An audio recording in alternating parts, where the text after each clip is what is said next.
سنے، صرف وہ متکلم اس پر کلام کرے۔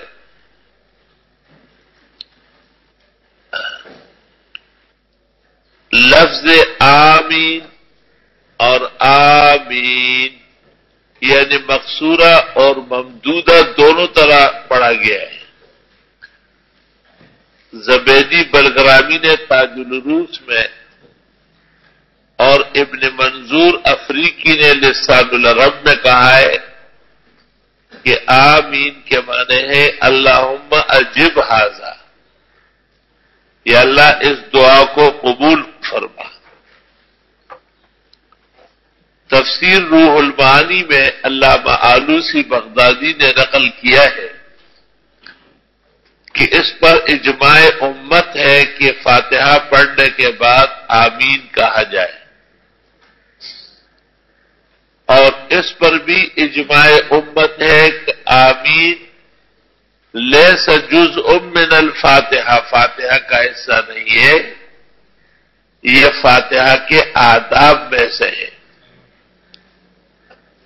چنانچہ حدیث مبارک اس طرح بھی آئی ہے کہ جب فاتحہ نازل ہوا اور آپ کو پڑھوایا گیا تو جبریل نے کہا قل آمین یستجاب لک، اب آپ آمین کہیں آپ کی دعا قبول ہو جائے گی۔ فاتحہ میں بہت بڑی دعا ہے، اہدنا الصراط المستقیم۔ چنانچہ مستقل سنت ہے سورہ فاتحہ کے اختتام پر آمین کہنا، اس کا امت مسلمہ میں کوئی بھی منکر نہیں ہے، سب کے سب معترف اور مقررین ہیں۔ مسئلہ ہے نماز میں فاتحہ پڑھنے کے بعد آمین کہنے کا، یہ بھی مسئلہ ہے کہ آیا آمین صرف مقتدی کہے یا امام بھی کہے۔ بعض علماء نے کہا ہے کہ امام کے ذمہ فاتحہ پڑھنا ہے اور مقتدیوں کے ذمہ آمین کہنا ہے۔ علامہ ابن عبد البر نے اس سے استدلال کیا ہے کہ مقتدیوں کے ذمہ فاتحہ نہیں ہے، یہ تو تقسیم ہو چکی ہے کہ مقتدی انتظار کرے اور آمین کہے اور امام فاتحہ پڑھے اور پھر آمین نہ کہے۔ لیکن بعض روایات میں ہے فَإِنَّ الْإِمَامَ يُؤَمِّنُ، امام بھی آمین کہتا ہے۔ بہرحال دونوں طرف اقوال ہے، امام کا آمین کہنا اور نہ کہنا۔ بعض علماء نے کہا ہے جو کہتے ہیں کہ کہے تو آہستہ ہی کہے، اور بعض علماء نے کہا ہے کہ جب فاتحہ بالجہر پڑھ لیا جائے تو آمین بھی بالجہر ہو، اور فاتحہ بالسر پڑھ لیا جائے تو آمین بھی آہستہ پڑھ لی جائے۔ پھر یہ بحث ہے کہ فاتحہ کے اختتام پر مقتدی آمین بلند آواز سے کہے یا آہستہ کہے۔ امامان کبیران مالک اور ابو حنیفہ دونوں کہتے ہیں یسرھا یخفیھا ولا یجہر بھا، آہستہ کہے زور سے نہ کہے۔ اس کی ایک وجہ یہ بھی ہے کہ بخاری میں قال عطا آمین دعا، آمین تو دعا ہے، اور قرآن کریم میں ہے ادعوا ربکم تضرعا وخفیا، دعائے آہستہ اور عاجزی سے مانگو۔ پیغمبر مرسل زکریا علیہ السلام کا ذکر ہے اذ نادى ربه نداء خفیا، انہوں نے بھی اللہ تعالی سے بیٹے کی دعا آہستہ مانگی تھی۔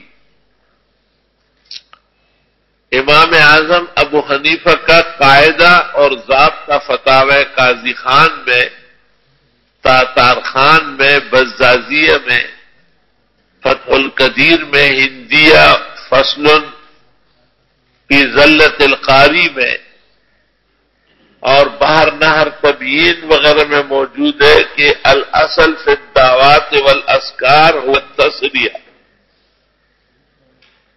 دعاؤں میں اور ذکر و اذکار میں اصل تو آہستگی ہے. ولا یجہر بہا الا تعلیما اور احیانا بزاویہ، جہر تو کبھی ہو اور بوجہ تعلیم اور تلقین کے ہو. تو مستقل سنت آمین آہستہ کہنا ہے، جیسے کہ شعبہ روایت کرتے ہیں اور سفیان بھی روایت کرتے ہیں کہ مد بہا صوتہ،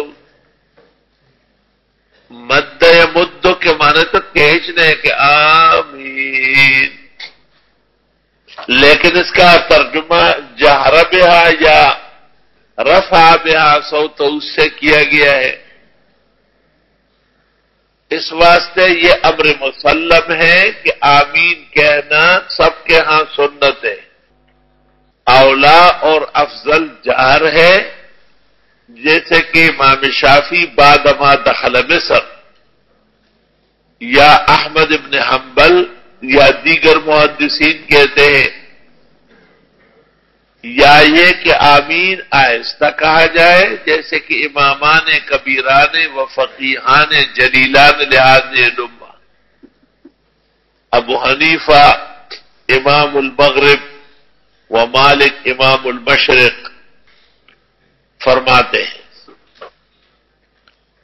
تو اس میں سفیان کی روایت کو جو لوگ ترجیح دیتے ہیں وہ امین بالجہر کو اولا و افضل کہتے ہیں. جساس راضی نے احکام القرآن میں کہا ہے یہ نزاع اولا و عدم اولا کا ہے، یہ نزاع جواز اور عدم جواز کا نہیں ہے.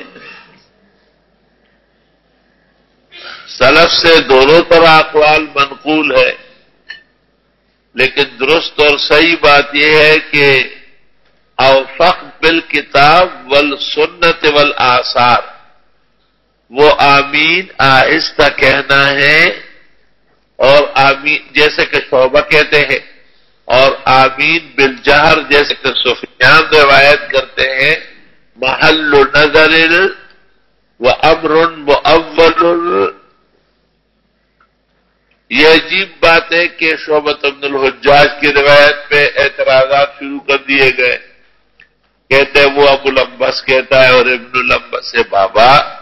سفیان سے ابو داؤد صفحہ 141 پر خود ابو الانبس مروی، پھر تو سفیان بھی متکلم فی ہونا چاہیے. اور عبد الوہاب عبد الواسع نے اپنی کتاب اسماء و کنہ میں لکھا ہے کہ ابو الانبس اور ابن الانبس دونوں ایک شخص سے، یعنی جد اور حفید، دادا اور پوتے دونوں کی نسبتیں ہیں. انبس کہلائے. اور دولابی نے یہ بات اسماء و کنہ میں لکھی ہے کہ ایک آدمی کے کئی کنیتیں جائز اور درست ہے. ابو الانبس بھی ہو، ابن الانبس بھی ہو اور ابو السکن بھی ہو. اور اس پر بقیہ نقول بھی حضرت اقدس امام الحسن مولانا انور شاہ نے نیل الفرقدین میں، اور تو توبہ حضرت الاستاذ مولانا محمد یوسف صاحب نے مسئلۃ التامین کے اندر اپنے استاد سے اور دیگر محدثین حضرت گنگوئی سے نقل فرمائے ہیں کہ ابو الانبس اور ابن الانبس ایک شخص ہے. اور جس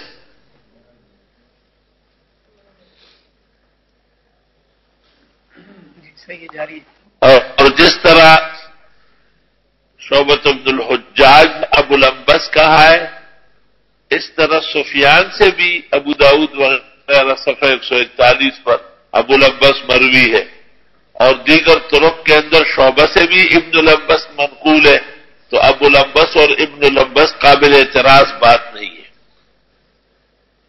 پھر کہتے ہیں کہ درمیان میں القمہ کا اضافہ کیا ہے شعبہ نے اور القمہ نہیں ہے.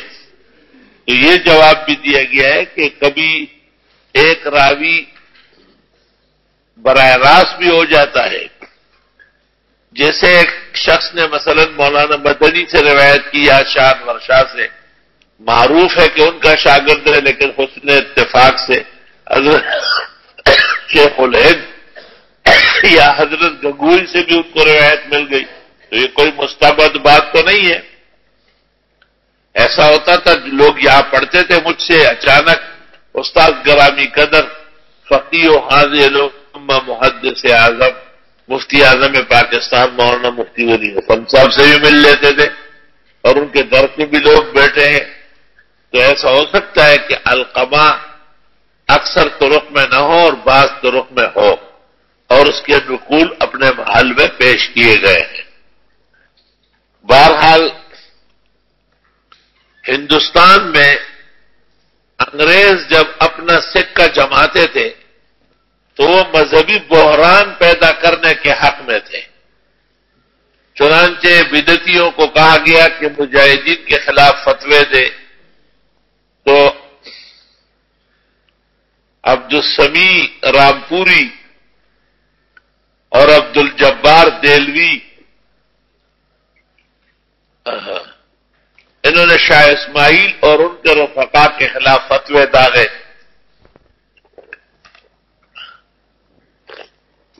اور پھر مولوی احمد رضا خان نے اعلام الاعلام بان ہندوستان دار الاسلام لکھ کر کے اپنے خیال سے جہاد و مجاہدین کو دفنایا ہے. شمس الحق عظیم آبادی اور میاں نذیر حسین دہلوی نے اور نواب صدیق حسن خان قنوجی نے،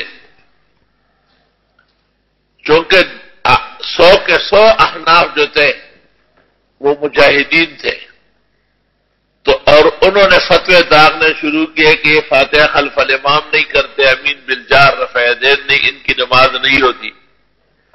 تو فقیہ الہند اور محدث الہند مولانا رشید احمد گنگوئی اور حجت الاسلام بانی و بانی دارالعلوم دیوبند مولانا محمد قاسم نانوتوی، اور پھر وعلی راسہم وعمدتہم شیخ و مشائخنا و استاد و اساتذتنا امام الحسن مولانا محمد انور شاہ صاحب نے وہ دلائل پیش کیے احناف موقف پر جسے قیامت تک ابد نشان بنایا. اور حضرت شاہ صاحب نے تو ہر مسئلے میں اور راجح کر کے ثابت کیا کہ حنفیہ کا موقف زیادہ اوفق بالکتاب والسنہ والآثار ہے. لا الہ الا اللہ. تو بہرحال یہ مسئلہ گو اختلافی ہے، لیکن اختلاف جواز اور عدم جواز کا نہیں ہے. اختلاف اولا غیر اولا. ہمارے استاد محترم حضرت مولانا محمد یوسف صاحب بنوری مرحوم فرماتے تھے کہ کبھی آدمی کے منہ سے نکل جاتا ہے آمین، دوسرا بھی سن لیتے ہیں بھائی جہر یہ ہوا، اور کبھی ہمارے منہ سے نہیں نکلتے، اطمینان سے نماز پڑھتے ہیں تو بس آہستہ آمین پڑھی جاتی ہے. عبد الوہاب شعرانی نے کتاب لکھی ہے المیزان الکبریٰ، جو بہت متین اور معتمد کتاب ہے. عبد الوہاب شعرانی مشہور شافعی ہے. اس نے کہا ہے کہ صلاۃ الحنفیہ صلاۃ الکاملین والکامل یسکن من البدایہ الی النہایہ لا يحتاج الى رفع الیدین مرات ولا يحتاج الى الجہر بالتامین. واما صلاۃ الشافعیہ کصلاۃ الصبیان فالصبی احیانا یجہر واحیانا یسر واحیانا یرفع یدیہ. یہ جگہ و صفحہ میری آمد پر مجھ سے طلب کرو تاکہ میں فوٹو اسٹیٹ کر کے دوں. حضرت مولانا محمد امین اکاڑا بید سے خوش ہوئے تھے جب میں نے یہ پیش کیا تھا کہ خود عبد الوہاب شعرانی کہتے ہیں کہ حنفیوں کی نماز کامل ہے، اس لیے نہ انہیں بار بار رفع یدین کرنے کی ضرورت ہے اور نہ آمین زور سے کہنے کی ہے، تو بچوں کے ہچکیاں ہے اور جٹکے سٹکے ہیں. تو یہ ایک حکمت کی بات کہی ہے. باقی دونوں طرف احادیث بھی مسلم ہے اور سفیان کی ترجیح محدثین شعبہ پہ دیتے ہیں، احناف جواب دیتے ہیں. چلو آگے. باب ما جاء في سكتتين وبه قال حدثنا محمد بن مسنى باب ما جاء في فضل التامین. وبھی اچھا اس میں حدیث آئی اذا امن الامام فامنوا فانه من وافق تامینه تامین الملائکہ، جس کے آمین فرشتوں کے موافق ہوئی غفر له ما تقدم من ذنبه. اب سوال یہ ہے کہ فرشتے جو آمین کہتے ہیں وہ تو کسی نے سنا ہی نہیں ہے، تو نہ سننا یہ ہمارا فعل ہے. اس حدیث میں بشارت ہے کہ آمین آہستہ کہنے والے ان کی بخشش زیادہ اقرب اور ارجا ہے. ہاں وہ ایک واقعہ سنانے لگا کہ انگریزوں نے جب اپنی حکومت کا سکہ جمانے لگے تو انہوں نے مختلف طریقوں سے بحران پیدا کیا. آمین کو فرض کہنے والے اور رفع یدین کے بغیر نماز نہ پڑھنے والے اور فاتحہ خلف الامام نہ کرنے کی نماز فساد، اور مجاہدین وہابی مسلک کے ہیں اور یہ لوگ خود عقیدت صحیح نہیں رکھتے، کرامات افیوز اولیاء نہیں مانتے، اکو بکو سندر بکو. اسی زمانے کے پیداوار ہے مختلف احوال میں کہ مولوی احمد رضا خان صاحب کو پابند کیا کہ آپ ذرا ان کو لتاڑیاں کرتے رہے. اس نے وہ منصب خوب جمایا.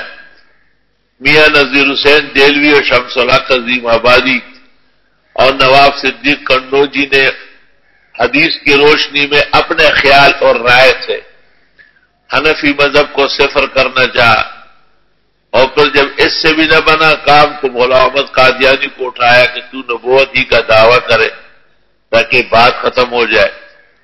حقیقت میں یہ تینوں اختلافات اہل حق کے خلاف ہوئے ہیں. یاد رکھنا یہ صرف عنوان نہیں ہے جسے میں اختیار کرتا ہوں اور آپ سن لیں، یہ حقیقت حال ہے. ورنہ انگریزوں کے ہندوستان آنے سے پہلے 7 اسلامی حکومتیں رہی ہے. آخری حکومت اورنگزیب عالمگیر کی ہے.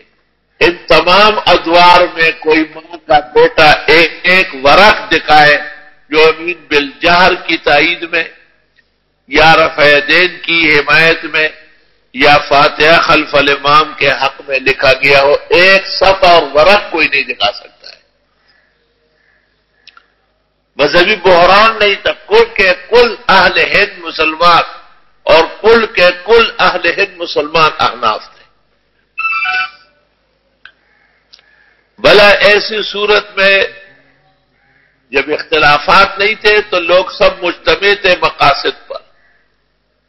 تو 700 سال میں 7 خاندانوں نے اسلامی حکومت کی، اور جب انگریز آیا اور اس نے آئندہ اسلامی حکومت قائم نہ کرنے کی سازش کی، اتنی زہریلی سازش ہے کہ 77 سال پاکستان کو ہو گئے، آج تک اسلام کو نہیں اسلام کے خلاف کو فائدے پہنچ رہے ہیں.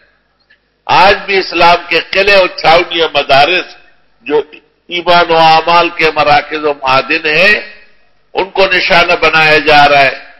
ہنگامہ اور فساد کہیں بھی ہو جائے اور کہیں کے بھی مدارس زیر باس آ جاتے ہیں. یہ وہی خیالات ہے، وہی آراء ہے، وہی تم چل رہے ہیں جو انگریز کے گندے انڈوں سے نکلے چوزے، اور وہ بالغ تو کبھی بھی نہیں ہے، نابالغ ہی صحیح شرارت و فساد کے لیے کافی ہے. قاتلہم اللہ انا یؤفکون. تو اس زمانے میں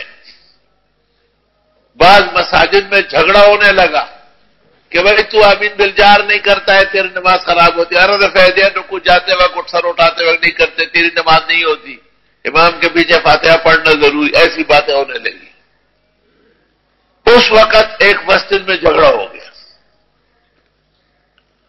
اور نوبت عدالت تک پہنچی. عدالت نے غیر مقلدوں کو کہا کہ تم آؤ ثابت کرو کہ یہ ضروری ہے، اور حنفی علماء کو کہا کہ تم آؤ ثابت کرو کہ آمین آہستہ کہنا بھی سنت ہے اور جائز ہے. کہتے ہیں عدالت میں دونوں فریق نمبر سے پیش ہوئے اور اپنے اپنے دلائل جمع کیے اور ان دلائل کو ججز نے معائنہ کیے، ملاحظہ کیے اور اخیر میں ججمنٹ لکھی کہ اسلام جس دین کو کہتے ہیں اس میں آمین بالجہر بھی ہے اور آمین بالسر بھی ہے، اور ان کے ہاں آمین بالجہر کے بھی قائلین رہے جیسے شافعی و احمد، اور آمین بالسر کے بھی قائلین رہے جیسے مالک و ابو حنیفہ. یہ مسئلہ یہاں نزاع نہیں ہے، جھگڑا ایک اور آمین پر ہے، اور وہ نہ آمین بالجہر ہے اور نہ آمین بالسر ہے بلکہ آمین بالشر ہے. مسجد میں صحیح طرح کھڑے ہوں گے لوگ نماز میں، امام کہے گا غیر المغضوب علیہم ولا الضالین، ایک ٹاپا چیر ننگے سر دجال کی طرح شکل، خوش احمد یہ کہاں سے آئے گا؟ وہی انڈے بیچنے والا. اگر آمین کہنا ہے تو اتنا ہی کہا ہے آمین، نہیں جی بہت زور سے کہہ رہا ہے. کہتے ہیں مسجد گونجتی تھی، میں نے کہا مسجد شیشے کی بنی ہوئی تھی کیا؟ بخاری میں ہے پیغمبر کی مسجد حضرت عثمان کے عہد تک سقف جو تھے چھتیں وہ کھجور کی چالیوں کی میں گرم کرا کے لاؤں. تو اس طرح خرافات ان کی طرف سے پھیلتی ہے. جنوں میں بک رہا ہوں کیا کچھ، خدا کرے کہ کچھ نہ سمجھے کوئی. اللہ رب العالمین نے علماء احناف کو تحمل کے ساتھ، شرافت کے ساتھ، تثبت کے ساتھ، احادیث و آثار کے گن درج کے ساتھ معقول جوابات دینے کی توفیق دی ہے.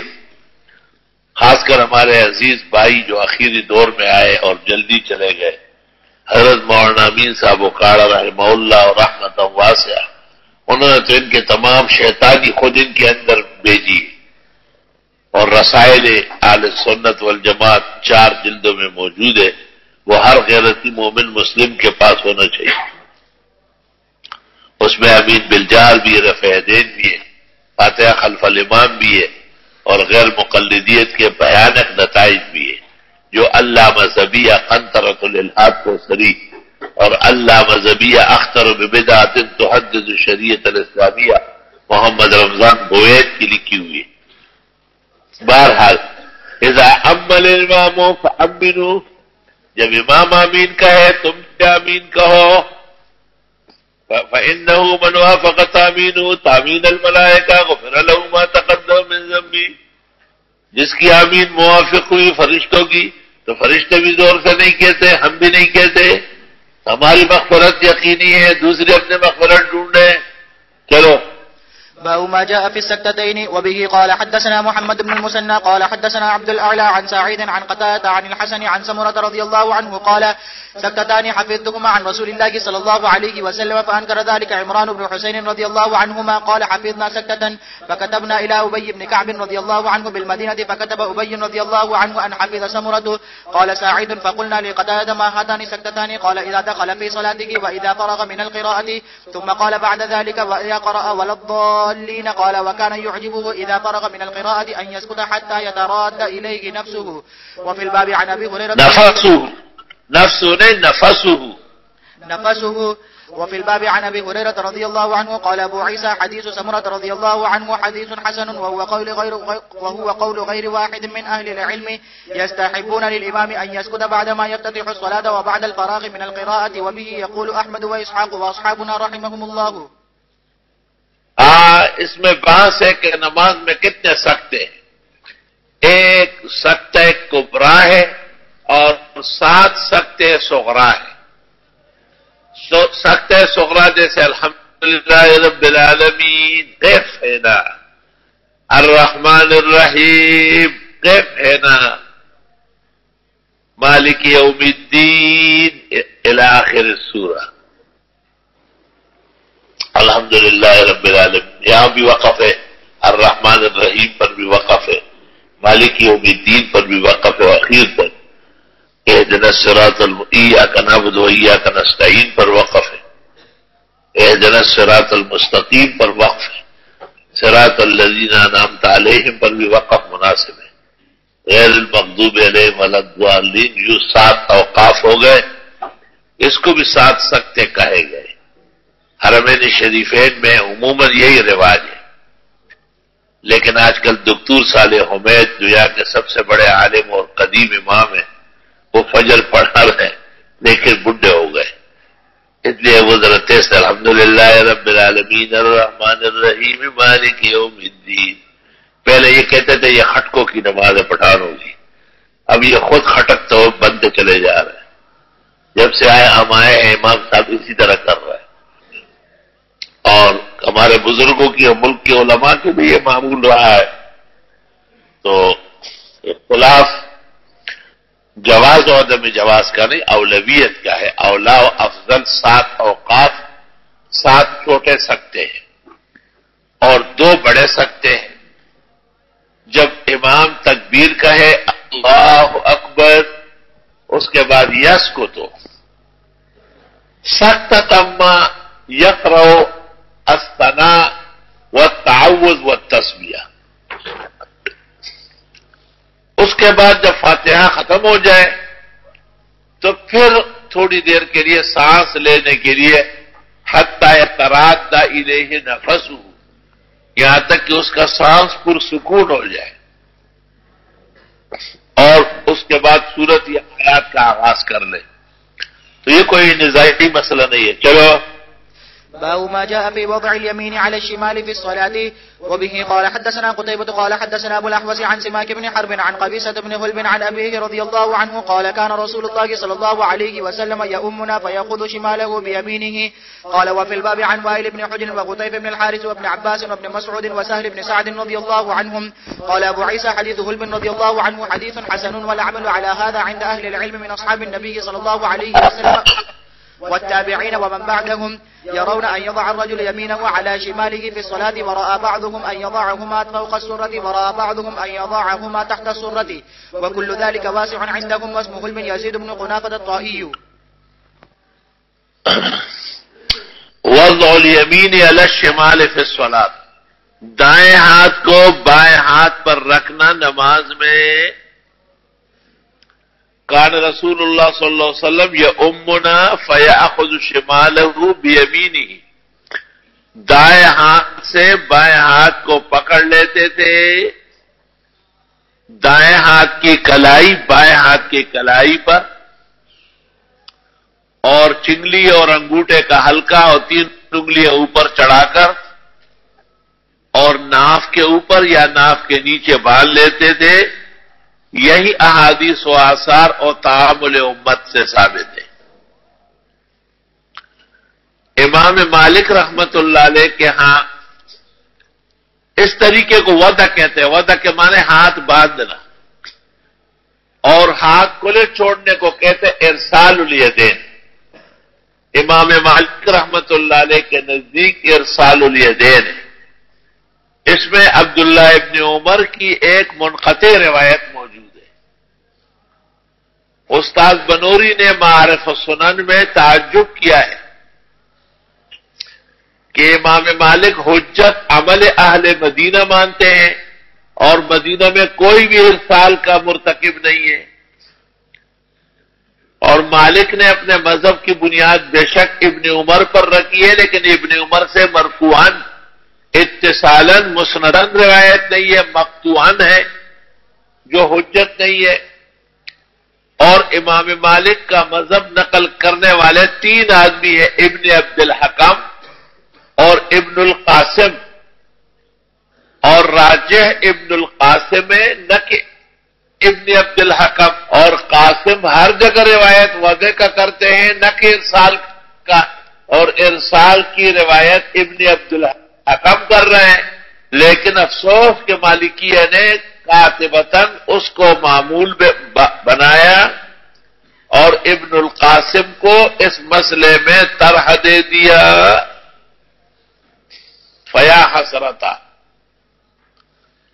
اس کا نقصان یہ ہے کہ ادھر اثنا عشریوں کے ہاں ہاتھ باندھنا نہیں ہے اور ہاتھ کھلے چھوڑنے ہیں، ارسال کرنے ہیں. وہ بھی کہتے ہیں کہ آخر آپ کے ہاں بھی تو مالک امام الہدا ہے، امام الدار الحجرہ ہے، امام مدینہ ہے، امام الحدیث ہے، اول من صنف الموطا ہے، شیخ المشائخ ہے اپنے زمانے کے، اور وہ ارسال کے قائل ہے، ورنہ ان کے پاس کوئی دلیل ائمہ ہدایت سے نہیں ہے۔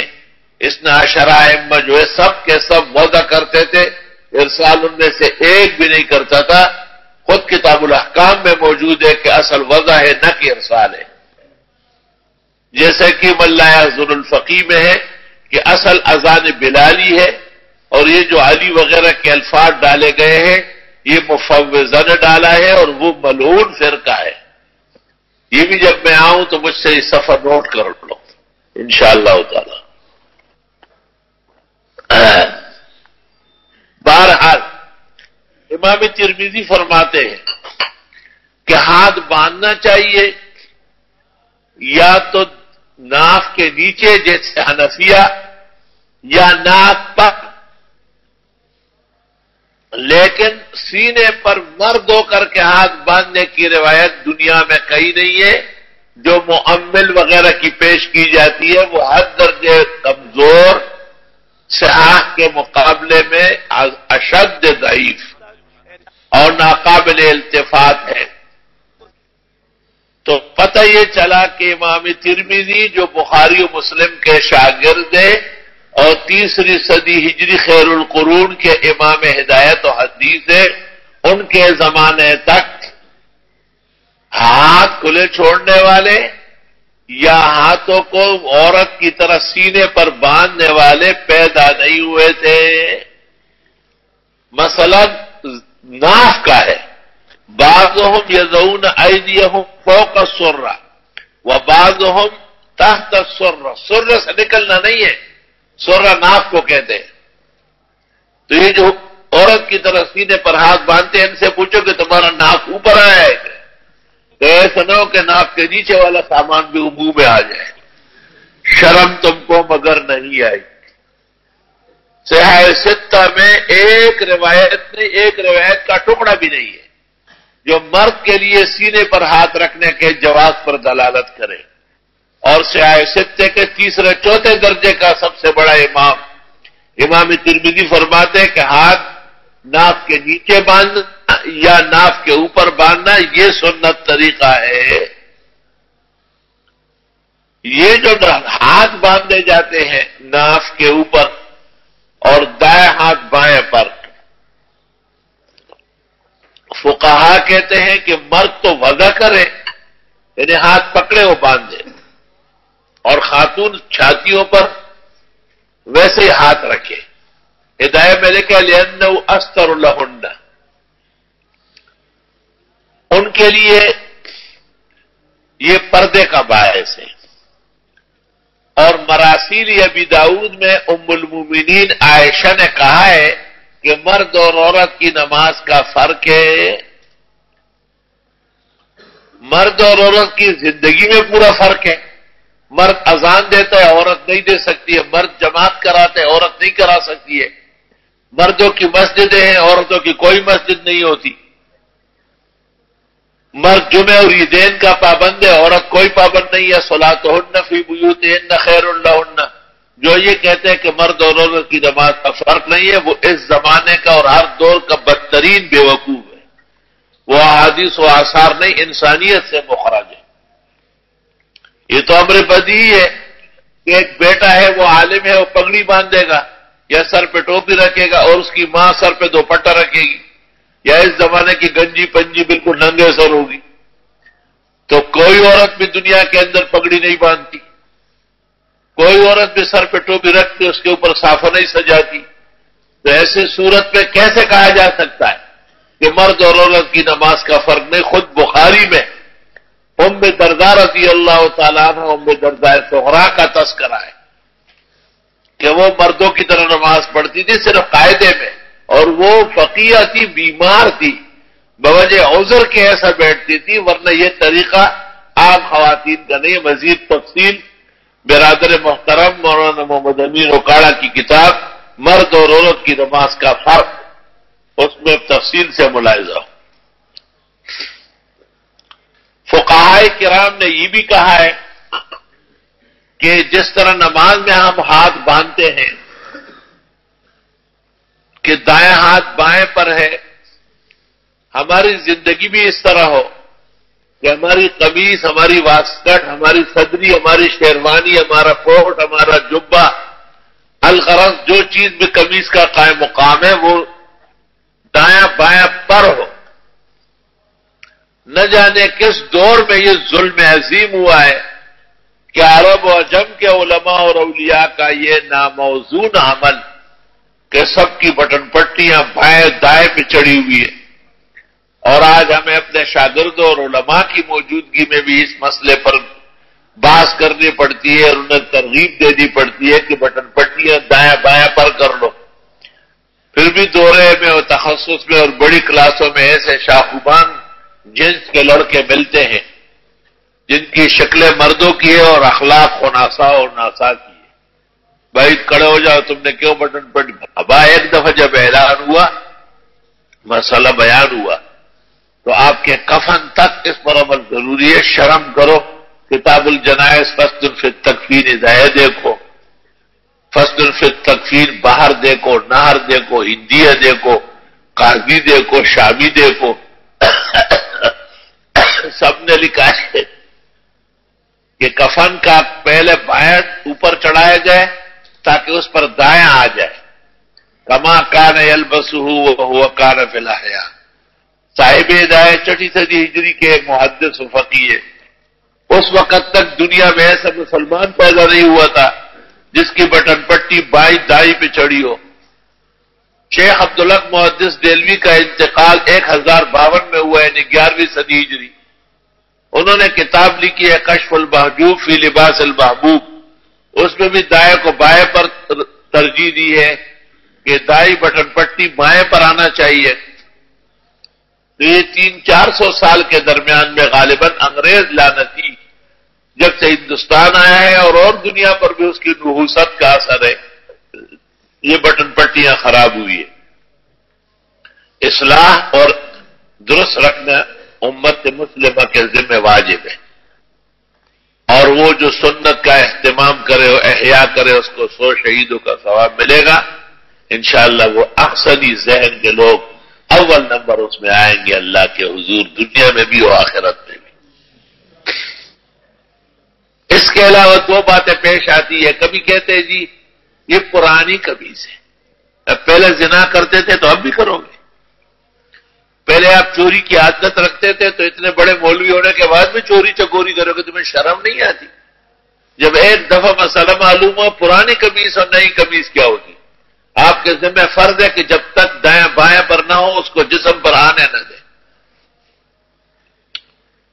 دوسری بات یہ ہے کہ دیکھو اگر ایسا نہ کیا جائے تو خطرناک بات یہ ہے، قرآن میں ربنا لا تزغ قلوبنا بعد اذ ہدیتنا، کہتے صحیح مسئلے کو، صحیح مسئلہ دائیں بائیں پر ہے، نہ کہ بائیں دائیں پر، وہ تو الٹا مسئلہ ہے۔ تو خدایا صحیح مسئلہ سمجھنے کے بعد ہم غلط کر لیں، اندیشہ ہے کہ زیغ القلب اور دل کے مرض میں مبتلا ہو جائے۔ اعاذنا اللہ منہا و ایاکم، اللہ مسلمانوں کو محفوظ فرمائے اور انہیں سنتیں زندہ کرنا اور اپنانا نصیب فرمائے۔ چلو بھائی، باب ما جاء في التكبير عند الركوع والسجود. وبه قال حدثنا قتيبة قال حدثنا أبو الأحوص عن أبي إسحاق عن عبد الرحمن بن الأسود عن علقمة والأسود عن عبد الله بن مسعود رضي الله عنه قال كان رسول الله صلى الله عليه وسلم يكبر في كل خفض ورفع وقيام وقعود وأبو بكر وعمر رضي الله عنهما. وفي الباب عن أبي هريرة وأنس وابن عمر وأبي مالك الأشعري وأبي موسى وعمران بن حسين ووائل بن حجر وابن عباس رضي الله عنهم. قال أبو عيسى حديث عبد الله بن مسعود رضي الله عنه حديث حسن صحيح والعمل عليه عند أصحاب النبي صلى الله عليه وسلم منهم أبو بكر وعمر وعثمان وعلي رضي الله عنهم وغيرهم ومن بعدهم من التابعين وعليه عامة الفقهاء والعلماء. وبه قال حدثنا عبد الله.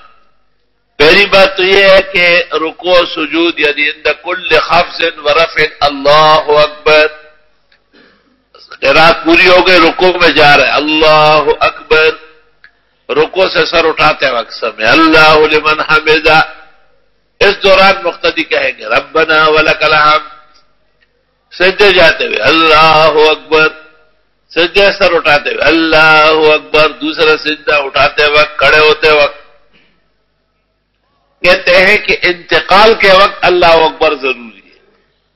یعنی اذا انتقل من رکن الی رکن، جب نماز کے ایک حصے سے دوسرے حصے میں جانے لگا فلیکبر، اللہ اکبر کہے.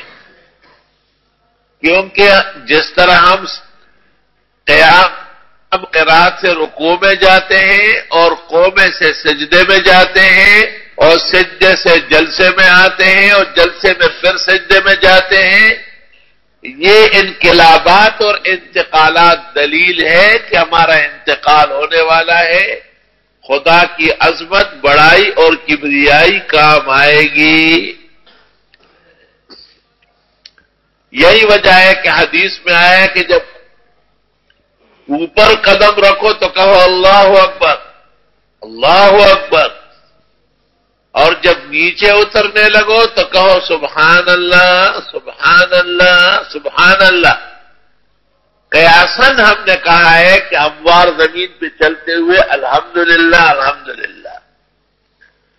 اگرچہ ایک اصولی طالب نے اشکال کیا ہے کہ یہ کلمات حسب الانتقالات ہیں، اور انتقال اوپر چڑھتے وقت یا نیچے اترتے وقت ہے. ہموار زمین پہ ضرورت نہیں ہے، لیکن بہرحال ہموار زمین پر بھی بہت ساری عبادات تو طاعات ہو رہی ہے. تو مجھے اس میں کوئی نص صریح تو نہیں ملا کہ چڑھتے وقت اللہ اکبر اور نیچے اترتے وقت سبحان اللہ پڑھنا سنت تو ہے، تو ثابت ہے. لیکن ہموار زمین پر الحمدللہ الحمدللہ.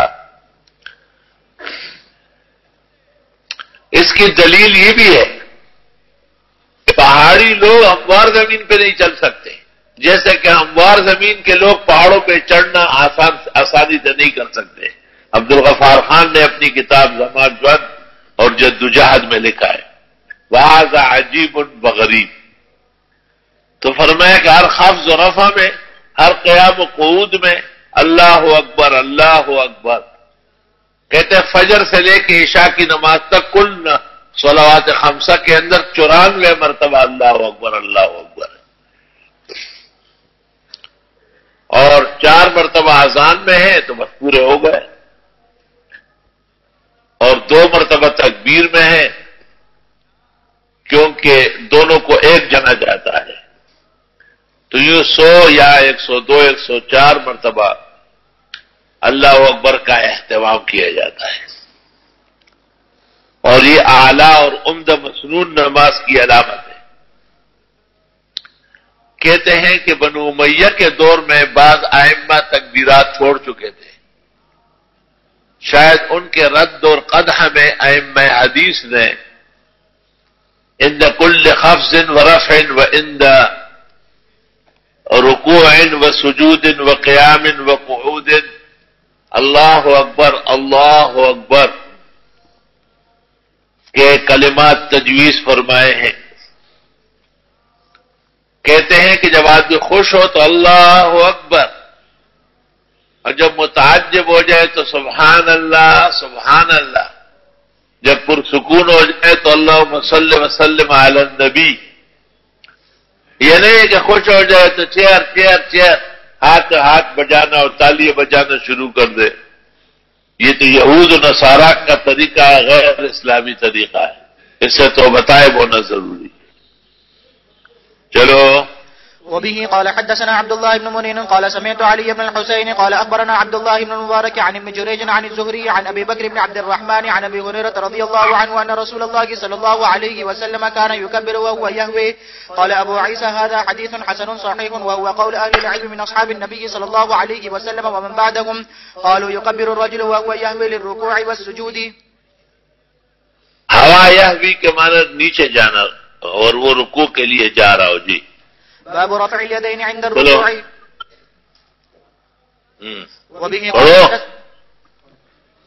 وبه قال حدثنا قتيبة وابن أبي عمر قال حدثنا سفيان بن عيينة عن الزهري عن سالم عن أبيه رضي الله عنه قال رأيت رسول الله صلى الله عليه وسلم إذا افتتح الصلاة يرفع يديه حتى يحاذي منكبيه وإذا ركع وإذا رفع رأسه من الركوع. وزاد ابن أبي عمر في حديثه وكان لا يرفع بين السجدتين. قال أبو عيسى قال حدثنا الفضل بن صباح البغدادي قال حدثنا سفيان بن عيينة قال حدثنا الزهري بهذا الإسناد نحو حديث ابن أبي عمر. قال وفي الباب عن عمر وعلي ووائل بن حجر ومالك بن الحويرث وأنس وأبي هريرة وأبي حميد وأبي أسيد وسهل بن سعد ومحمد بن مسلمة وأبي قتادة وأبي موسى الأشعري وجابر وعمير الليثي رضي الله عنهم. قال أبو عيسى حديث ابن عمر رضي الله عنهما حديث حسن صحيح. وبهذا يقول بعض أهل العلم من أصحاب النبي صلى الله عليه وسلم منهم ابن عمر وجابر بن عبد الله وأبي هريرة وأنس وابن عباس وعبد الله بن الزبير رضي الله عنهم وغيرهم. ومن التابعين الحسن البصري وعطاء وطاووس ومجاهد ونافع وسالم بن عبد الله وسعيد بن جبير وغيرهم. وبه يقول عبد الله بن المبارك والشافعي وأحمد وإسحاق رحمهم الله. وقال عبد الله بن المبارك رحمه الله قد ثبت حديث من يرفع وذكر حديث الزهري عن سالم عن أبيه رضي الله عنه ولم يثبت حديث ابن مسعود رضي الله عنه أن النبي صلى الله عليه وسلم لم يرفع إلا في أول مرة. وبه حدثنا بذلك أحمد بن عبدة الآملي قال حدثنا وهب بن سمعة عن سفيان بن عبد الملك عن عبد الله بن مبارك رحمه الله. وبه قال حدثنا خناد قال حدثنا وكيع عن سفيان عن عاصم بن كليم عن عبد الرحمن بن الأسود عن علقمة قال عبد الله بن مسعود رضي الله عنه ألا أصلي بكم صلاة رسول الله صلى الله عليه وسلم فصلى فلم يرفع يديه إلا في أول مرة. قال وفي الباب عن البراء بن عازب رضي الله عنهما. قال أبو عيسى حديث ابن مسعود رضي الله عنه حديث حسن. وبه يقول غير واحد من أهل العلم من أصحاب النبي صلى الله عليه وسلم والتابعين وهو قول سفيان وأهل الكوفة. یہ وہ مشہور زمانہ مسئلہ ہے جس کو رفع الیدین کہتے ہیں، اور مراد اس سے عند الخفض الی الرکوع یا عند الرفع من الرکوع، رکوع جاتے وقت رفع یدین کرنا یا رکوع سے سر اٹھاتے وقت رفع یدین کرنا ہے. اور اسی طرح 2 رکعت کے بعد تیسری کے لیے کھڑے ہوتے وقت بھی رفع یدین منقول ہے. علماء فرماتے ہیں کہ رفع الیدین ثبت فی الصلاۃ فی 6 مواد 6 جگہ رفع یدین منقول ہے. عند الخرور الى السجدہ وعند رفع الراس من السجدہ وبین السجدتین. پہلی تکبیر کے ساتھ جو رفع یدین ہے وہ متفق عند الامہ والائمہ ہے، لا نزاع فیہ لأحد ولا انکار لأحد. اور رکوع جاتے وقت یا رکوع سے سر اٹھاتے وقت اور اس طرح تیسری رکعت کے لیے کھڑے ہوتے وقت اس میں اختلاف ہے. امام شافعی و احمد وغیرہ قائل ہے. الگ تحقیق امام مالک رحمت اللہ علیہ قائل نہیں ہے، کیونکہ مدونہ کے اندر صفحہ 69 پر قال القاسم، امام قاسم کہتے ہیں امام اہل المدینہ اور راوی و مذہب مالک، احادیث الرفع کلها ضعیفہ الا عند الافتتاح، کہ تکبیر تحریمہ کے وقت جو رفع یدین ہے اس کے علاوہ کوئی رفع یدین صحت کو نہیں پہنچ رہا ہے. مالکیہ ابن سہلون وغیرہ کی ایک روایت کے درپے ہے اور وہ رفع یدین کرنا چاہتے ہیں یا ان کا عمل ہے، جیسے حرمین میں مالکیہ کا عمل ہے، لیکن سوڈان کے مالکیہ جو اصل ہے وہ قطعاً اس کے منکر ہے. اور مدونات بھرے پڑے ہیں وہ موطا کے شروع کہ مالکیہ نے امین بالجہر کی طرح رفع الیدین عند الرکوع عند الخفض و عند الرفع من الرکوع کا انکار کیا ہے. بنیاد اس مسئلے کی عبداللہ ابن عمر ہے. عبداللہ ابن عمر سے متضاد روایتیں ہیں. ان ان کے شاگرد امام مجاہد کہتے ہیں میں نے 10 سال ان کی خدمت کی، میں نے نہیں دیکھا کہ انہوں نے رفع یدین کیا ہو۔ تفصیل کے لیے استاد گرامی قدر کی کتاب معارف السنن ان قریب آپ کو مل جائے گی۔ اور عبداللہ ابن عمر سے یہ روایت کمزور ہے جس میں رفع یدین ہے، اور وہ قوی ہے۔ ایک تو یہ کہ امام مالک کے مذہب کی بنیاد اور اساس احادیث ابن عمر ہے، ومالک لم یقل بالرفع عند الرکوع، فالاصح فی الباب حدیث ابن عمر بعدم الرفع عند الخفض وعند الرفع الى الرکوع۔ دوسری بات یہ کہ مسند امام حمیدی میں عبداللہ ابن عمر کی روایت میں ہے وَلَا يَرْفَعُ يَدَيْهِ إِذَا رَكَعَ وَإِذَا رَفَعَ رَأْسَهُ مِنَ الرُّكُوعِ۔ اس روایت پر کچھ حملے کیے گئے ہیں، لیکن محدث الہند مولانا حبیب الرحمان الاعظمی نے اس کے حاشیے میں اس کے جوابات دیے، اور شیخ محمد عابد سندھی نے شرح مسند امام اعظم میں اجوبہ دیے۔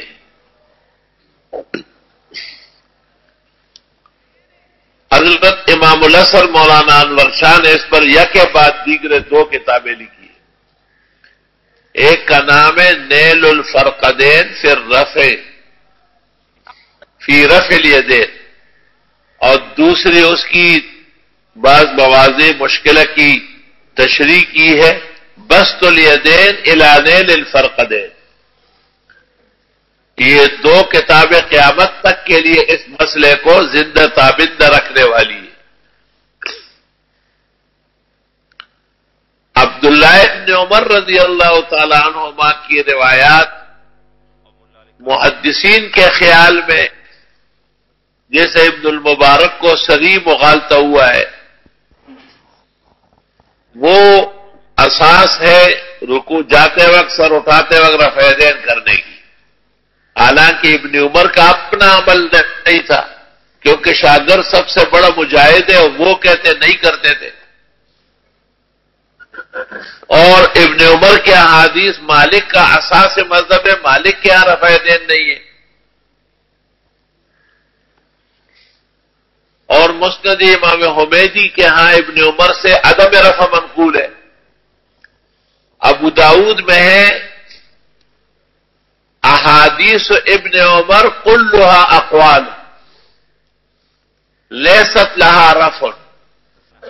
عبداللہ ابن عمر کی اس قسم کی احادیث ان کے اقوال ہو سکتے ہیں، مرفوعات و متصلات نہیں ہو سکتے ہیں۔ بخاری کتاب العمرہ میں قریب انشاءاللہ تعالی آپ پڑھیں گے کہ عبداللہ ابن عمر کا حافظہ عمر اخیر میں متغیر تھا۔ خود ام المومنین نے کہا کہ رحم اللہ ابا عبد الرحمن ما اعتمر رسول اللہ صلی اللہ علیہ وسلم الا هو شاہد ما وما اعتمر فی رجب قط۔ جب ابن عمر نے کہا کہ پیغمبر نے 4 عمرے کیے اور 1 رجب میں، تو بی بی نے کہا ہر عمرے میں یہ موجود تھے مگر اس کا حافظہ کام نہیں کرتا، کوئی عمرہ آپ نے رجب میں نہیں کیا۔ بخاری کے جلد اول کتاب العمرہ۔ ایسی صورت میں بظاہر عبداللہ ابن عمر یا احادیث عبداللہ ابن عمر پر رفع یدین کی بنیاد خود ایک کمزور بنیاد ہے۔ دوسری طرف عبداللہ ابن مسعود رضی اللہ تعالیٰ عنہ کی حدیث ہے جس کو امام ترمذی نے محدثین کے دباؤ میں آ کر کمزور لیکن پھر بھی اس کو حدیث حسن سے تعبیر فرما لیا۔ قال ابو عیسیٰ حدیث ابن مسعود حدیث حسن، شکر خدا کن کے موفق شدی بخیر، بہت بڑی مہربانی، بہت تھینک یو اور مچ، کیا آپ نے اس کو کچھ اور نہیں کہا ہے؟ کم از کم حدیث الحسن جو صحاح کی ایک فرد اور قسم ہے اسے گردانا۔ اور پھر فرمایا کہ اصحاب رسول تابعین سفیان و اہل کوفہ جیسے لوگ سب کے سب عدم رفع کے قائل ہیں. تو اس سے معلوم ہوا کہ عبداللہ ابن مسعود رضی اللہ تعالیٰ عنہ کی روایت کو عبداللہ ابن عمر کی روایت پر ترجیح ہے. وبهذا القدر نكتفي اليوم ولله الحمد أولا وآخرا. اگر طبیعت میں بشاشت ہوئی تو کل عبداللہ ابن مسعود کی روایت کے بعد ترجیحات ذکر کروں گا، ورنہ مسئلہ بیان ہو گیا اور یہ کافی ہے انشاءاللہ تعالی. ہاں تھوڑا سا پڑھ لو. چلو. باب ما جاء في وضع اليدين على الركبتين في الركوع وبه قال حدثنا. رکوع میں ہاتھ رکھے جائے یعنی گھٹنے پکڑے جائے. وبه قال حدثنا احمد بن منيع قال حدثنا ابو بكر بن عياش قال حدثنا ابو حسين عن ابي عبد الرحمن السلمي قال قال لنا عمر بن الخطاب رضي الله عنه ان الركب سنة لكم فخذوا بالركب. قال وفي الباب عن سعد. تمہارے لیے سنت طریقہ یہ کہ گھٹنے پکڑو رکوع میں. روایت میں ایسا پکڑو کہ کوئی پیچھے سے چلانگ مارے اور تو نہ گرے. مضبوط پکڑو. تفریج الاصابع انگلیاں کھول کے گھٹنے پکڑو. چلو. وفي الباب عن سعد وأنس وأبي حميد وأبي أسيد وسهل بن سعد ومحمد بن مسلمة وأبي مسعود رضي الله عنهم. قال أبو عيسى حديث عمر رضي الله عنه حديث حسن صحيح والعمل على هذا عند أهل العلم من أصحاب النبي صلى الله عليه وسلم والتابعين ومن بعدهم لا اختلاف بينهم في ذلك إلا ما روي عن ابن مسعود. لا اختلاف بينهم. لا اختلاف بينهم في ذلك إلا ما روي عن ابن مسعود رضي الله عنه وبعض أصحابه أنهم كانوا يطبقون والتطبيق منسوخ عند أهل العلم. قال سعد بن أبي وقاص رضي الله عنه كنا نفعل ذلك فنهينا عنه وأمرنا أن نضع الأكف على الركب. وبه قال حدثنا قتيبة قال حدثنا أبو عوانة عن أبي عفور عن مصعب بن سعد عن أبيه سعد رضي الله عنه بهذا. فنهينا عنه وأمرنا أن نضع الأكف على الركب. پہلے ہم تطبیق کرتے تھے دائیں ہاتھ کو بائیں پہ رکھ کے دونوں ٹانگوں کے بیچ میں لے جائے. یہ ایک مشکل کام تھا. ابن مسعود اس کو برقرار رکھے ہوئے تھے. ان کا خیال تھا کہ یہ عزیمت ہے اور وہ جو موجودہ طریقہ گھٹنے پکڑنا یہ رخصت ہے. والاخذ بالعزائم اولا من الاخذ بالرخص. یہ عبداللہ ابن مسعود کی اپنی رائے بھی ہو سکتی ہے کیونکہ عبداللہ ابن مسعود کے تلاميذ جیسے اسود و علقمہ یا ان کے شاگرد ابراہیم نخی یا ان کے شاگرد حماد بن ابی سلیمان یا ان کے شاگرد امام اعظم ابو حنیفہ یا ان کے شاگرد ابو یوسف محمد ظفر یہ کوئی روایت نہیں کر رہا ہے. تو معلوم ہوا کہ عبداللہ ابن مسعود یا تو ترک کر چکے ہیں ایسے ان کے پیچھے پراپیگنڈا لگا ہے اور یا یہ کہ یہ روایت عبداللہ ابن مسعود اپنی ذات فرماتے تھے. امام ترمذی اس کو اس لیے لائے تاکہ ابن مسعود کی روایت سے لوگ خفا ہو جائے کہ وہ تو اس طرح. لیکن میں انشاءاللہ ترجیح اور راجح میں اس کا حال بتاؤں گا. چلو. باب ما جاء أنه يجافي يديه عن جنبيه في الركوع. وبه قال حدثنا بندار قال حدثنا أبو عامر العقدي قال حدثنا فليح بن سليمان قال حدثنا عباس بن سهل قال اجتمع أبو حميد وأبو سيد وسهل بن سعد ومحمد بن مسلمة رضي الله عنهم فذكروا صلاة رسول الله صلى الله عليه وسلم. فقال أبو حميد رضي الله عنه أنا أعلمكم بصلاة رسول الله صلى الله عليه وسلم إن رسول الله صلى الله عليه وسلم ركع فوضع يديه على ركبتيه كأنه قابض عليهما ووتر يديه وتر بيديه ہاتھ کھول کے رکھے. جی. فنحاهما عن جنبيه اور ہاتھوں کو پہلوؤں سے بھی ہٹایا جسم سے لگائے تھے کھل کر رکوع کیا. جی. قال وفي الباب عن انس رضي الله عنه قال ابو عيسى حديث ابي حميد رضي الله عنه حسن صحيح وهو الذي اختاره اهل العلم ان يجافي الرجل يديه عن جنبيه في الركوع والسجود. جی. باب ما جاء بالتسبيح في الركوع والسجود. وبه قال حدثنا علي. یعنی رکوع کے اندر سبحان ربی العظیم کہنا اور سجود میں سبحان ربی الاعلی کہنا. مشہور ہے کہ مالک کے ہاں لا تسبیح فی الرکوع لیکن مجھے اس میں واضح نقول مالکیہ کے ہاں نہیں ملے ہیں. چلو. وبه قال حدثنا علي بن حجر قال اخبرنا عيسى بن يونس عن ابن ابي ذئب عن إسحاق بن يزيد الهذلي عن عون بن عبد الله بن عتبة عن ابن مسعود رضي الله عنه أن النبي صلى الله عليه وسلم قال إذا ركع أحدكم فقال في ركوعه سبحان ربي العظيم 3 مرات فقد تم ركوعه وذلك أدناه، وإذا سجد فقال في سجوده سبحان ربي الأعلى 3 مرات فقد تم سجوده وذلك أدناه. قال وفي الباب عن حذيفة وعقبة بن عامر رضي الله عنهما. قال أبو عيسى حديث ابن مسعود رضي الله عنه ليس إسناده بمتصل. عون بن عبد الله بن عتبة لم يلق ابن مسعود رضي الله عنه، والعمل على هذا عند أهل العلم يستحبون أن لا ينقص الرجل في الركوع والسجود من 3 تسبيحات. وروي عن ابن مبارك أنه قال أستحب للإمام أن يسبح 5 تسبيحات لكي يدرك من خلفه 3 تسبيحات. وهكذا قال إسحاق بن إبراهيم. وبه قال حدثنا محمود بن غيلان قال حدثنا أبو داود قال أنبأنا شعبة عن سليمان بن مهران قال سمعت سعد بن عبيدة يحدث عن المستورد عن سلة بن زفر عن حذيفة رضي الله عنه أنه صلى مع النبي صلى الله عليه وسلم فكان يقول في ركوعه سبحان ربي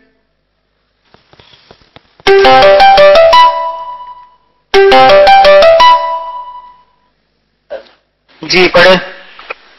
أنه صلى مع النبي صلى الله عليه وسلم فكان يقول في ركوعه سبحان ربي العظيم وفي سجوده سبحان ربي الأعلى. وما أتى على آية رحمة إلا وقف وسأل، وما أتى على آية عذاب إلا وقف وتعوذ.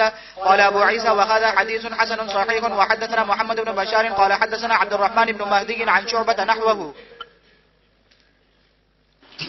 باب ما جاء في النهي عن باب ما جاء في النهي عن باب ما جاء في النهي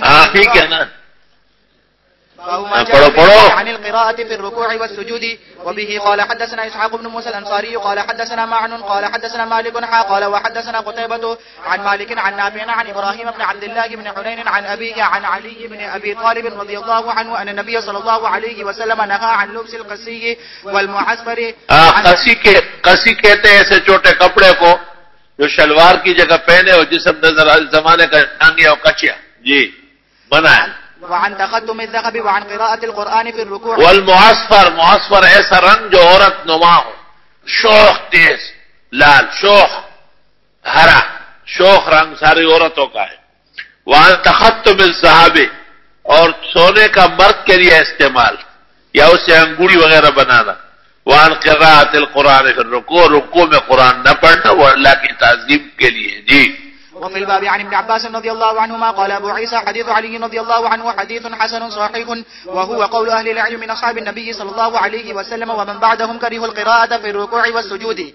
باب ما جاء في من لا يقيم صلبه في الركوع والسجود. وبه قال حدثنا أحمد بن منيع قال حدثنا أبو معاوية عن العمش عن عمارة بن عمير عن أبي معمر عن أبي مسعود الأنصاري رضي الله عنه قال قال رسول الله صلى الله عليه وسلم لا تجزئ صلاة لا يقيم الرجل فيها يعني صلبه في الركوع والسجود. وفي السجود رکوع سجدے میں کمر سیدھی رکھی جائے اور ٹیڑھا پیڑا رکوع سجدہ نہ کیا جائے تاکہ اللہ کے ہاں قبول ہو. چلو. وفي الباب عن علي بن شيبان وأنس وأبي هريرة ورفاعة الزرقي رضي الله عنهم. قال أبو عيسى حديث ابن مسعود رضي الله عنه حديث حسن صحيح، والعمل على هذا عند أهل العلم من أصحاب النبي صلى الله عليه وسلم ومن بعدهم يرون أن يقيم الرجل صلبه في الركوع والسجود. وقال الشافعي وأحمد وإسحاق رحمهم الله من لا يقيم صلبه في الركوع والسجود فصلاته فاسدة لحديث النبي صلى الله عليه وسلم لا تجزئ صلاة لا يقيم الرجل فيها صلبه في الركوع والسجود. وأبو معمر اسمه عبد الله بن سخبرة. وأبو مسعود الأنصاري البدري اسمه عقبة بن عمرو. باب ما يقول الرجل إذا رفع رأسه عن الركوع. وبه قال حدثنا محمود بن غيلان قال حدثنا أبو داود الطيالسي قال حدثنا عبد العزيز بن عبد الله بن أبي سلمة الماجشون قال حدثنا عمي عبد الرحمن الأعرج عن عبيد الله بن أبي رافع عن علي بن أبي طالب رضي الله عنه قال كان رسول الله صلى الله عليه وسلم إذا رفع رأسه من الركوع قال سمع الله لمن حمده ربنا ولك الحمد ملء السماوات والأرض وملء ما بينهما وملء ما شئت من شيء بعد. قال وفي الباب عن ابن عمر وابن عباس وابن أبي أوفى وأبي جحيفة وأبي سعيد رضي الله عنهم. قال أبو عيسى حديث علي رضي الله عنه حديث حسن صحيح، والعمل على هذا عند بعض أهل العلم. وبه يقول الشافعي رحمه الله قال يقول في هذا في المكتوبة والتطوع. وقال بعض أهل الكوفة يقول هذا في صلاة التطوع ولا يقوله في صلاة المكتوبة. یہ اختلاف ہے کہ یہ جو اضافی اوراد اور تسبیحات ہے، جیسے رکوع کے اندر حمدن کثیرن طیبن مبارکن، وملء السماوات والارض بلا ما شئت من شيء بعد، یا رکوع سے سر اٹھانے کے بعد جو کلمات پڑھے جاتے ہیں مختلف اوقات میں، تو ہمارے ہاں بھی یہ مسئلہ ہے کہ یہ فرائض میں نہیں ہے اور نوافل اور تطوعات میں ہے، لیکن مضمرات شرع قدوری میں لکھا ہے کہ تمام نمازوں میں ہے. اور امام الاصل مولانا بخشان نے کہا ہے کہ نفل تو تب ہے فرض کا، جب فرضوں میں نہیں ہے تو نفلوں میں کیسے پڑھیں گے، یاد ہی نہیں رہے گا. جی. باب منه آخر. وبه قال حدثنا الأنصاري قال حدثنا معن قال حدثنا مالك عن سمي عن أبي صالح عن أبي هريرة رضي الله عنه أن رسول الله صلى الله عليه وسلم قال إذا قال الإمام سمع الله لمن حمده فقولوا ربنا ولك الحمد، فإنه من وافق قوله قول الملائكة غفر له ما تقدم من ذنبه. قال أبو عيسى هذا حديث حسن صحيح والعمل عليه عند بعض أهل العلم من أصحاب النبي صلى الله عليه وسلم ومن بعدهم أن يقول الإمام سمع الله لمن حمده ويقول من خلف الإمام ربنا ولك الحمد، وبه يقول أحمد رحمه الله. قال ابن سيرين بالکل بین ہی اس طرح فاتحہ اور آمین کا تذکرہ ہوا ہے کہ امام فاتحہ پڑھتا ہے اور تم آمین کہو، وہاں سے یہ نکالتے ہیں بالجہر اور یہاں سے نہیں نکالتے ہیں، حالانکہ حدیث ایک جیسی ہے. حنفیوں کا موقف دونوں جگہ برابر و یکساں ہے کہ نہ ربنا ولک الحمد اونچا پڑھنا ہے مقتدیوں نے اور نہ مقتدیوں نے آمین بالجہر کرنا ہے. جی. قال ابن سيرين رحمه الله وغيره يقول من خلف الإمام سمع الله لمن حمده ربنا ولك الحمد مثل ما يقول الإمام، وبه يقول الشافعي وإسحاق رحمهم الله. وهو ما جاء في وضع الركبتين قبل اليدين في السجود. وبه قال حدثنا سلمة بن شبيب وعبد الله بن مرين وأحمد بن إبراهيم الدورقي والحسن بن علي الحلواني وغير واحد قالوا حدثنا يزيد بن هارون قال حدثنا شريك عن عاصم بن كليم عن أبيه عن وائل بن حجر رضي الله عنه قال رأيت رسول الله صلى الله عليه وسلم إذا سجد يضع ركبتيه قبل يديه وإذا نهض رفع يديه قبل ركبتيه. وزاد الحسن بن علي في حديثه قال يزيد بن هارون ولم يروي شريك عن عاصم بن كليم إلا هذا الحديث. قال هذا حديث غريب حسن لا نعرف أحدا رواه غير شريك والعمل عليه عند أكثر أهل العلم يرون أن يضع الرجل ركبتيه قبل يديه وإذا نهض رفع يديه قبل ركبتيه. وروى همام عن عاصم هذا مرسلا ولم يذكر فيه وائل بن حجر رضي الله عنه. باب وبه قال حدثنا قتيبة قال حدثنا عبد الله بن نافع عن محمد بن عبد الله بن الحسن عن أبي زناد عن الأعرج عن أبي هريرة رضي الله عنه أن النبي صلى الله عليه وسلم قال يعمد أحدكم فيبرك في صلاته برك الجمل. قال أبو عيسى حديث أبي هريرة رضي الله عنه حديث غريب لا نعرفه من حديث أبي زناد إلا من هذا الوجه. وقد روي هذا الحديث عن عبد الله بن سعيد المقبري عن أبيه عن أبي هريرة رضي الله عنه عن النبي صلى الله عليه وسلم. وعبد الله بن سعيد المقبري ضعفه يحيى بن سعيد القطان وغيره. باب ما جاء في السجود على الجبهة والأنف. وبه قال حدثنا رکوع سجود و قوما سب کے آداب بتا رہی ہے، متفق مسائل ہے. جی. وبه قال حدثنا بندار قال حدثنا أبو عامر قال حدثنا فليح بن سليمان قال حدثني عباس بن سهل عن أبي حميد الساعدي رضي الله عنه أن النبي صلى الله عليه وسلم كان إذا سجد أمكن أنفه وجبهته الأرض ونحى يديه عن جنبيه ووضع كفيه حذو منكبيه.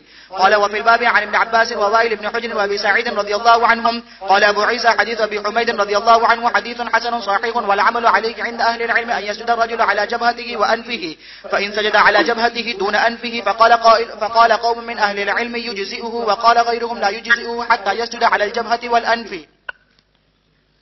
عام حالات میں تو دونوں ضروری ہے، جبہہ و انف، لیکن عذر کے وقت ثابت ہو سکتے ہیں دونوں میں سے آ رہے. جی. باب ما جاء أين يضع الرجل وجهه إذا سجد. وبه قال حدثنا قتيبة قال حدثنا حفص بن غياث عن الحجاج عن أبي إسحاق قال قلت للبراء بن عازب رضي الله عنهما أين كان النبي صلى الله عليه وسلم يضع وجهه إذا سجد؟ فقال بين كفيه. وفي الباب عن وائل بن حجر وأبي حميد رضي الله عنهما حديث البراء رضي الله عنه حديث حسن غريب وهو الذي اختاره بعض أهل العلم أن يكون يداه قريبا من أذنيه. بس مولوی صاحب بس وبهذا القدر نكتفي اليوم ولله الحمد والحمد لله رب العالمين. اللهم صل وسلم على عبدك ورسولك ونبيك ونجيك محمد بن أحمد. ربنا آتنا في الدنيا حسنة وفي الآخرة حسنة وقنا عذاب النار. اللهم إنا نسألك العفو والعافية في الدنيا والآخرة. اللهم حلل مشكلاتنا وتقبل دعواتنا واشف مرضانا واغفر لموتانا إنك سميع الدعاء. صلى الله تعالى